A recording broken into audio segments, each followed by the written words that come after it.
अग्नि जले, प्रचंड अग्नि में ही हवन करने का विधान है, धुआं में कोई हवन नहीं करना चाहिए, ये विधान है शास्त्र का। धुआं में जो हवन करता है उस हवन को भूतों को लगता है, वो प्रचंड अग्नि में, जलती हुई अग्नि की लौ तब हवन किया जाए।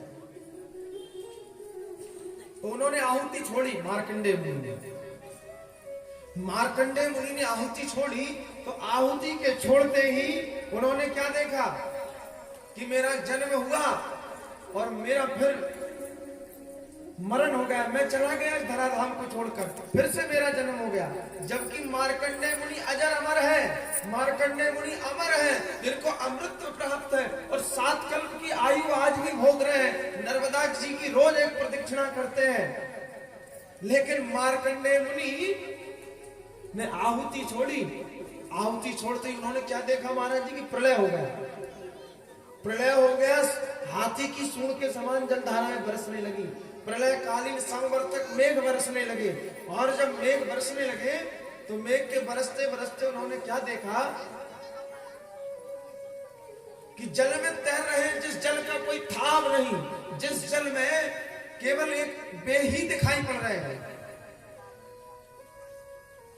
उन्होंने क्या देखा कि बड़ी मगर के मुख में वह समा गए, फिर उस मगर के मुख से निकले, मगर के मुख से निकल के फिर भयंकर जल में वह प्रविष्ट हुए और जल ही जल यत्र तत्र सर्वत्र उनको दिखाई पड़ा।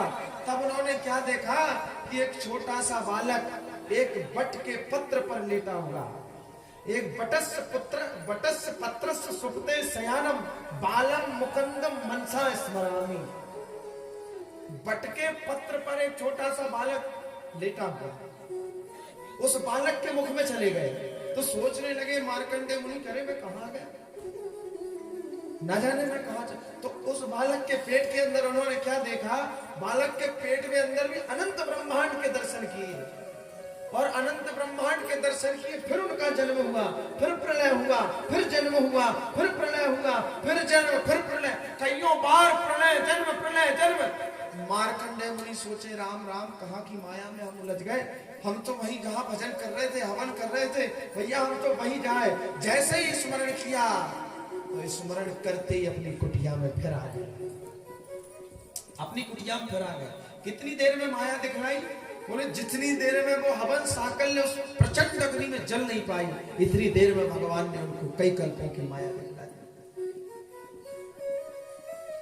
इसीलिए बटस्य